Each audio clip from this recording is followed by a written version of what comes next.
Good morning. It's 8 o'clock and I am headed to the French press for a good latte and a good breakfast. And I need to figure out each night that I'm going to be camping in the Shenandoahs. I didn't really realize I needed to do that until I went online last night and looked at the permitting system. So we're going to take care of that while we're down there. There are more important people here if you remember, like Bruce. I remember Bruce.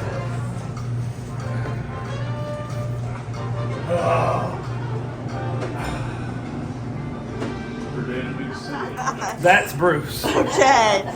So Primo, huh? Yeah. Oh, you're a big boy, huh? Yes, you're a good boy. Huh? Are you still a puppy? You want to bite my shirt? No, he just hasn't grown up quite yet. I have one like that at home. He's 8.5 and he still thinks he's 2.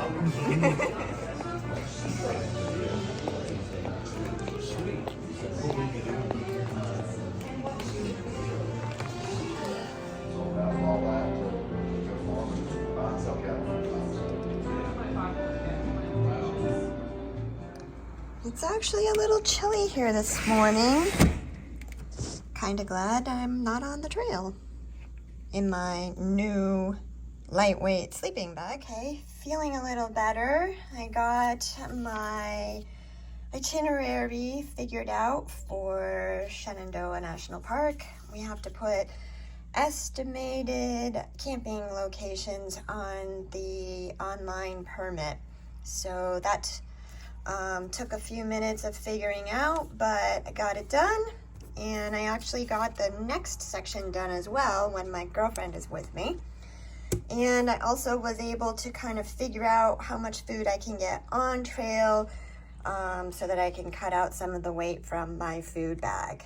Unfortunately, I don't think I'm going to cut too much out. There's really only 2 places that I can get food, so it's about a day's worth, so it's a good savings. I'm happy with that. And then I took pictures of my notes so I don't have to carry them. Paper like this, if it gets wet, it's going to be useless anyway. Time to do the food sorting.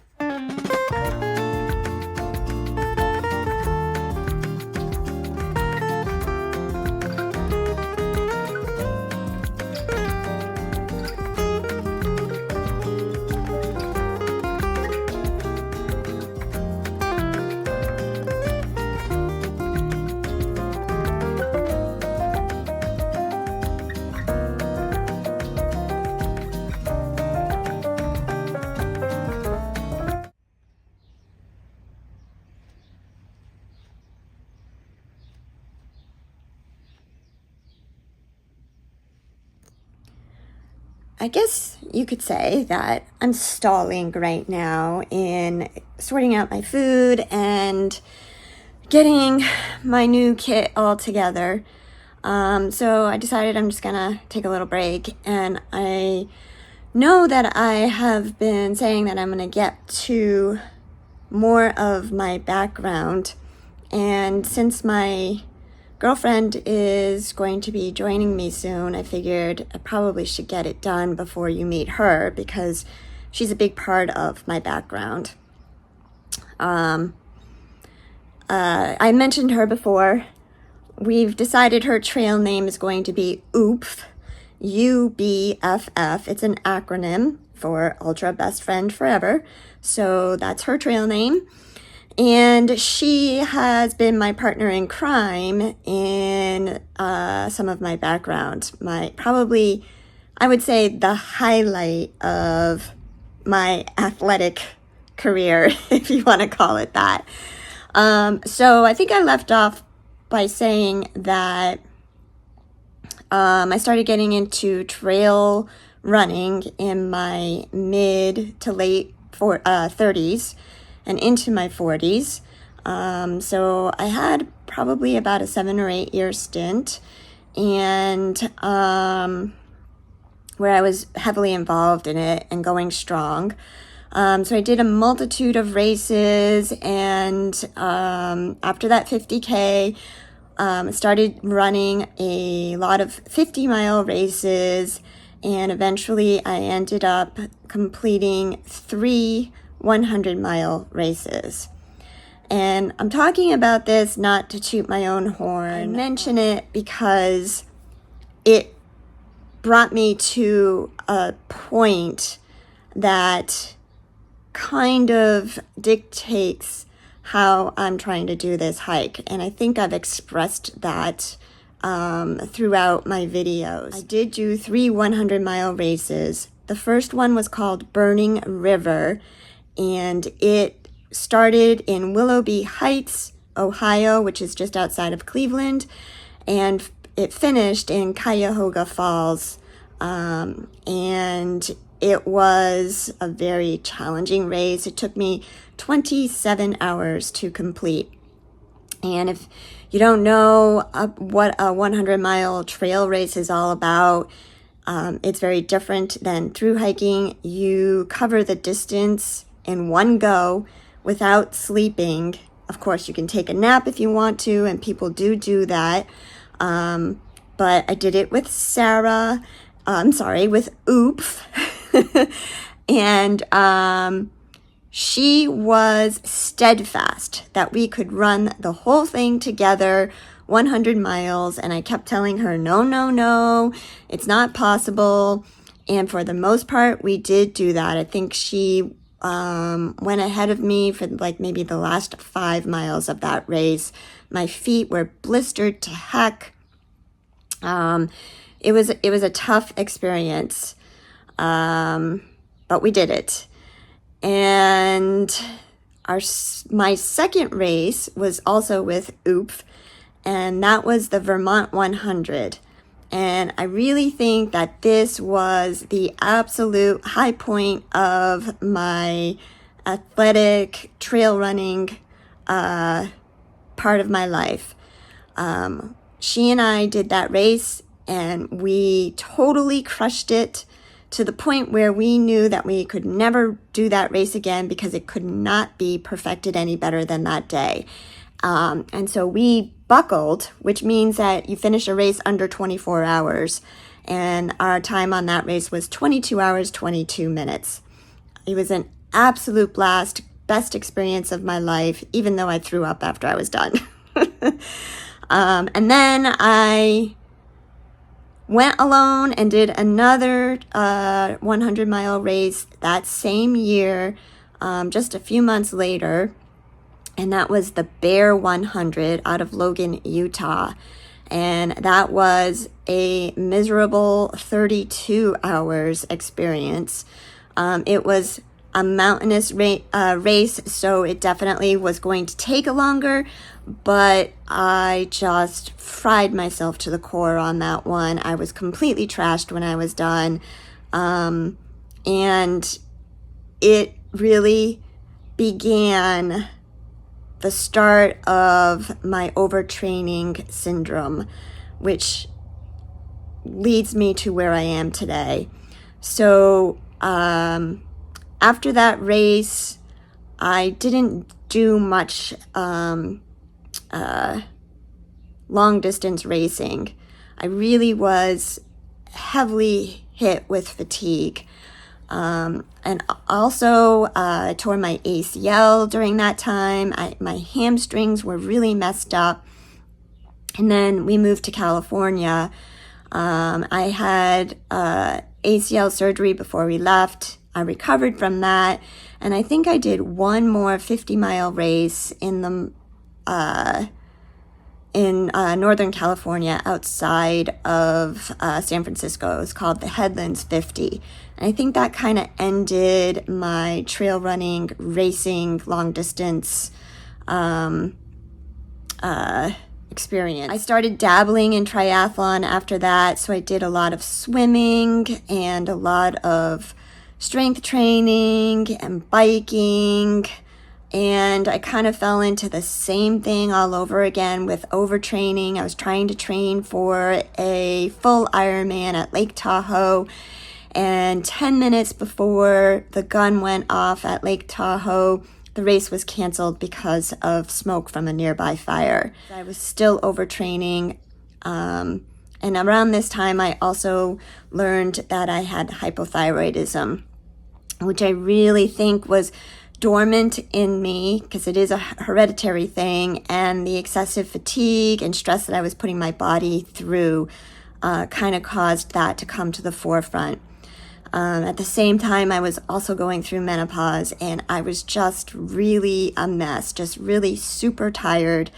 And honestly, I haven't really been the same since then. I mean, I'm much better now, but I have consistently had problems with fatigue and injuries since that point, since doing those 3 100-mile races. I really think that was the start of it.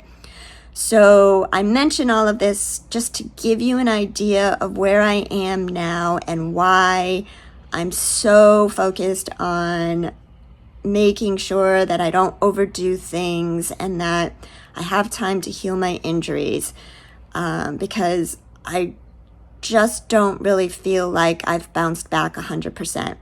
I'm definitely way better than I used to be, but, you know, and age, it's probably a lot of it has to do with age, but I think that this all caused me to age a little bit faster, unfortunately. So I just, you know, in that regard, I was not taking care of my body and myself. So that's why my focus is so heavily on that now. And that kind of gives you guys an idea of where my mindset is coming from. I hope that gives you a little bit more understanding of why I'm hiking my hike the way I'm hiking it. Okay, it's time. I can't put it off any longer. All of this has to fit inside this. Whew. Okay, let's do it.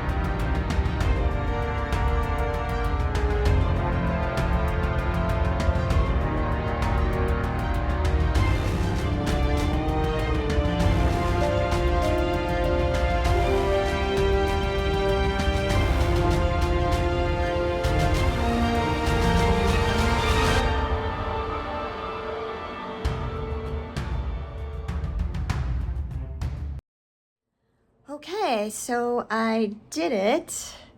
I fit everything into my pack. Looks like I'm good to go. Think I'm gonna be okay. I have a little extra room in the front pouch for any additional food that I need to carry, and it's just gonna be a little more uncomfortable if I have to carry more food, but at least it fits, and that is very reassuring.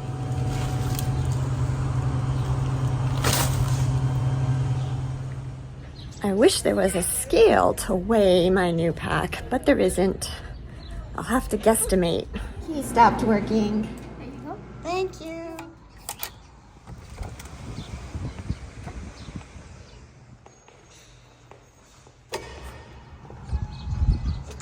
Okay, my boxes are shipped off. We are gonna go back to the French press for lunch. Why not?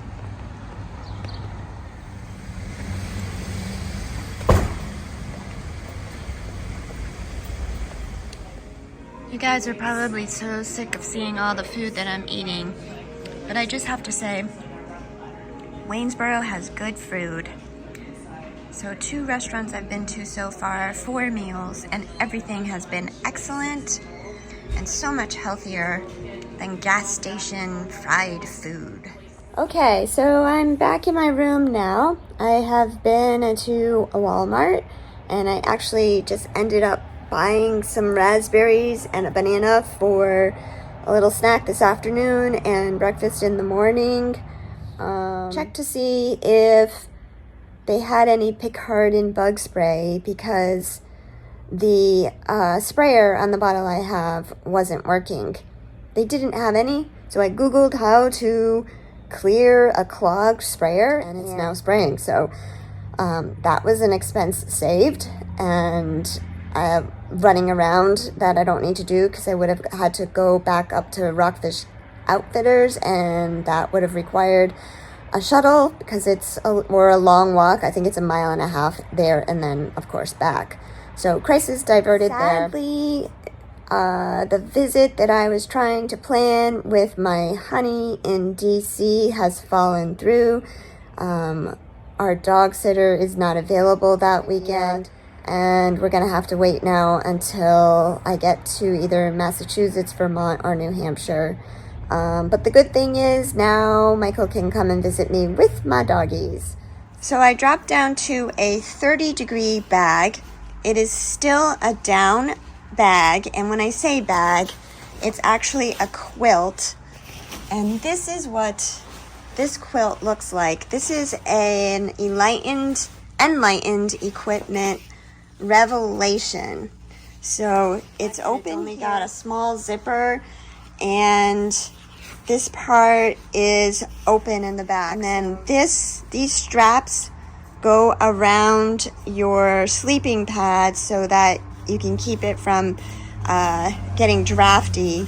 And then this particular bag, I really like having this style in the summer, because you can unzip this. It opens up to lay just like a blanket, which is really nice when it's summertime and you just want to kick your feet out, or you want to shove it off you because it's too hot, whatever it might be.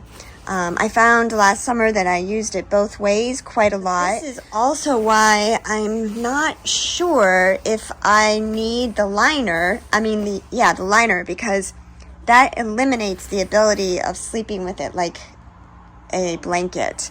So we'll see how it goes. I think that there's going to be cold enough days in the Whites and in Maine that I'm going to need that liner. So on the really hot, humid days, I'm just not going to use it, and I'll just only use the bag. The liner also adds 10 degrees warmth, so that brings me down to like 20 degrees if it happens to get that cold. So I think I'm going to be fine. And then my backpack, again, in case anyone is interested, I absolutely love this backpack. It's my favorite pack that I've had of all of the ones I've owned.